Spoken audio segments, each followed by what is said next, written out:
les bendiga. Este es el 11º y último mensaje de la epístola del apóstol Pablo a los Efesios. El tema de hoy se titula Enfrentando la batalla espiritual.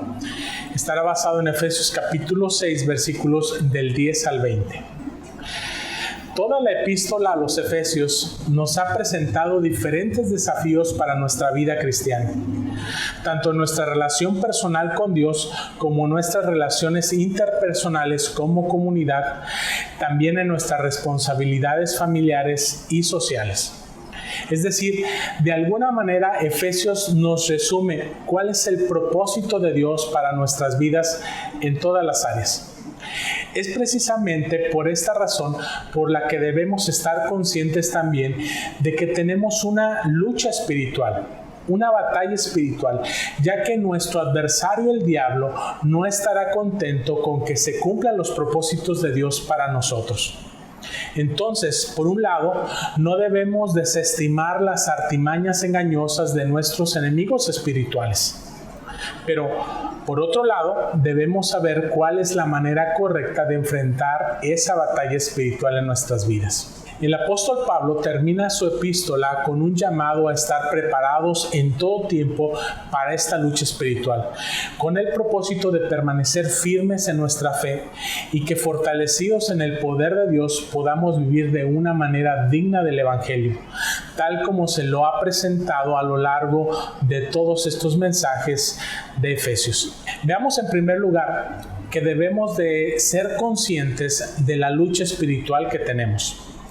Efesios capítulo 6, versículo 12 nos dice: porque no tenemos lucha contra sangre y carne, sino contra principados, contra potestades, contra los gobernadores de las tinieblas de este siglo, contra huestes espirituales de maldad en las regiones celestes. En este texto, el apóstol Pablo claramente nos advierte que tenemos una lucha, pero que no es en contra de ningún ser humano, sino que es contra fuerzas espirituales malignas. Todos quienes creemos en la existencia de Dios y creemos que la Biblia es la palabra de Dios, debemos entonces también creer en la existencia de Satanás, el principal enemigo y oponente de Dios. Por tal razón, también es enemigo de todo aquel que trate de cumplir con los propósitos de Dios. Es decir, es también nuestro enemigo. Desde los primeros capítulos de la Biblia podemos ver cómo Satanás, en forma de una serpiente, fue el primer tentador del ser humano. Y fruto de esa tentación dio origen al primero de los pecados. Génesis capítulo 3, versículo 13 nos dice: entonces Jehová Dios dijo a la mujer: ¿qué es lo que has hecho? Y dijo la mujer: la serpiente me engañó y comí. Sabemos también por la Biblia que Satanás, a diferencia de Dios, no es un ser omnipresente ni omnipotente. Él no puede estar en todos lados y al mismo tiempo, pero sí tiene un ejército de ángeles caídos o demonios que están obedeciendo su voluntad. Apocalipsis capítulo 12, versículo 9 nos dice: y fue lanzado fuera el gran dragón, la serpiente antigua que se llama Diablo y Satanás, el cual engaña al mundo entero. Fue arrojado a la tierra y sus ángeles fueron arrojados con él. La actividad de los demonios en la Biblia se encuentra con mucha más intensidad en los evangelios, cuando la obra de Dios se estaba realizando en el mundo por medio de nuestro Señor Jesús. Allí encontramos muchos relatos de posesión demoníaca, pero que al mismo tiempo nos permiten ver que quien tiene toda la autoridad en contra de cualquier ser espiritual es Jesús. Ante el tema de la posesión demoníaca debemos de comentar que un verdadero cristiano que tiene el Espíritu de Dios morando en él puede estar seguro, ya que no podría habitar la luz y las tinieblas en un mismo lugar. Sin embargo, el diablo y los demonios harán todo lo posible para que nosotros caigamos en pecado y para que la obra de Dios no se realice en nuestras vidas. Estos seres espirituales se pueden valer de nuestras propias tentaciones y debilidades para ocasionar nuestra perdición. Es por eso por lo que no debemos descuidarnos y debemos de estar siempre preparados para hacer frente a esta lucha espiritual. Segunda de Corintios capítulo 2 versículo 11 nos dice: para que Satanás no gane ventaja alguna sobre nosotros, pues no ignoramos sus maquinaciones. Entonces surge la pregunta: ¿cómo podemos enfrentarnos en nuestra lucha espiritual y vencer? Esto nos lleva al siguiente punto: fortalecidos con el poder de Dios. Efesios capítulo 6 versículo 10 nos dice: por lo demás, hermanos míos, fortaleceos en el Señor y en el poder de su fuerza. Desde el primer capítulo de esta epístola pudimos ver cómo Pablo oraba para que los efesios comprendan la grandeza del poder de Dios en sus vidas. Efesios 1 versículo 19 nos dice: dándonos a conocer el misterio de su voluntad según su beneplácito, el cual se había propuesto en sí mismo. Ahora nos muestra la importancia de ser fortalecidos con ese poder, ya que tenemos esta constante lucha espiritual.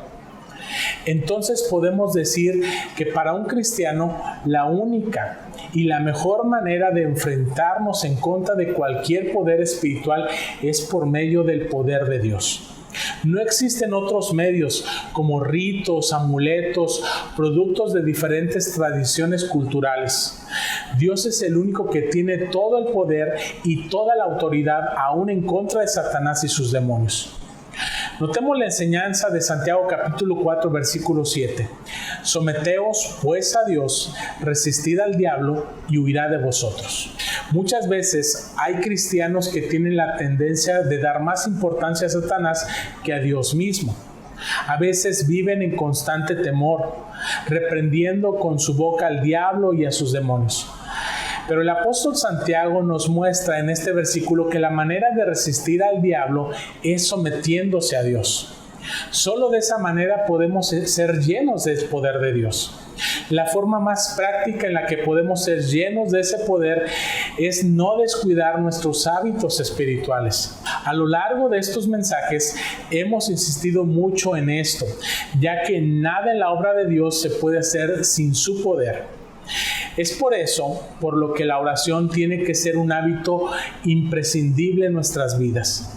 Por eso Pablo termina este pasaje en el que nos enseña sobre la lucha espiritual con un llamado a una constante en la oración. Efesios capítulo 6 versículos del 18 al 20 nos dice: orando en todo tiempo con toda oración y súplica en el Espíritu, y velando en ello con toda perseverancia y súplica por todos los santos y por mí, a fin de que al abrir mi boca me sea dada palabra para dar a conocer con denuedo el misterio del Evangelio, por el cual soy embajador en cadenas, que con denuedo hable de él como debo de hablar. En especial, Pablo pide que se ore por él, ya que también estaba consciente de que su trabajo en la obra de Dios dependía solamente de Dios. Todos los cristianos tenemos acceso a ese inmenso poder, pero también debemos equiparnos con la armadura que Dios mismo nos ha dado para enfrentar esa batalla espiritual. Equipados con la armadura de Dios. Efesios capítulo 6 versículo 13 nos dice: por tanto, tomad toda la armadura de Dios para que podáis resistir en el día malo, y habiendo acabado todo, estar firmes. Estad pues firmes, ceñidos vuestros lomos con la verdad, y vestíos con la coraza de justicia, y calzaos los pies con el apresto del evangelio de la paz. Sobre todo, tomad el escudo de la fe, con el que podáis apagar todos los dardos de fuego del maligno. Y tomad el yelmo de la salvación y la espada del Espíritu, que es la palabra de Dios. Probablemente Pablo estaba pensando en un soldado romano cuando escribió este texto. Puede ser incluso que tenía a alguno a la vista custodiándolo en prisión. Por eso hace una comparación entre la armadura que se llevaba para la guerra con la armadura que un cristiano debe de llevar para la batalla espiritual. Cada parte de esta armadura es un símbolo de alguna realidad espiritual con la que nosotros debemos de identificarnos. A lo largo de toda la epístola, Pablo enseñó sobre cada uno de estos aspectos, pero ahora que está concluyendo su escrito, los resume advirtiéndonos que cada parte es importante para mantenernos firmes en esta batalla espiritual. Veamos brevemente el significado de cada uno de ellos. Ceñidos con el cinturón de la verdad. Esto significa que nuestra confianza debe ser siempre firme en la verdad revelada en la palabra de Dios y en especial en la obra realizada por nuestro Señor Jesucristo en la cruz del Calvario. Protegidos con la coraza de la justicia. Al mismo tiempo que somos justificados por la muerte de Jesús en la cruz, nuestra vida debe ir reflejando esa justicia en nuestro diario vivir. Calzados con la disposición de proclamar el Evangelio. Recordemos el inmenso privilegio que Dios nos ha dado de poder ser sus embajadores y ser portadores de la mejor noticia que existe para la humanidad, que es el Evangelio. Tomen el escudo de la fe. Confiar en Dios y en sus promesas es algo que nos ayuda en gran manera para mantenernos firmes ante los ataques espirituales. Tomen el casco de la salvación. Dios nos ha regalado la salvación y la vida eterna, no por nuestras obras, sino por su gracia y misericordia. Eso deberíamos recordarlo todo el tiempo, en especial cuando por nuestro pecado Satanás quiera hacernos sentir que estamos lejos del amor de Dios. Más bien, es justamente cuando hemos caído que debemos recurrir a la misericordia de Dios para encontrar su perdón. Tomen la espada del Espíritu, que es la palabra de Dios. Dentro de las partes de una armadura que es por lo general defensiva, nos encontramos con la única arma de ataque, que es la espada. Es decir, la única arma con la que podemos atacar en nuestra lucha espiritual es la palabra de Dios. Recordemos el ejemplo de Jesús cuando fue tentado en el desierto por Satanás. Su respuesta siempre fue: escrito está. Por ejemplo, veamos Mateo capítulo 4, versículos 3 y 4. Y vino a él el tentador y le dijo: si eres hijo de Dios, di que estas piedras se conviertan en pan. Él respondió y dijo: escrito está, no solo de pan vivirá el hombre, sino de toda palabra que sale de la boca de Dios. A manera de ilustración, existe una conocida leyenda griega sobre un hombre que se llamaba Aquiles, quien era hijo de una diosa inmortal y de un hombre mortal. Su madre, con el fin de que su hijo sea también inmortal, lo sumergió en las aguas del río Estigia.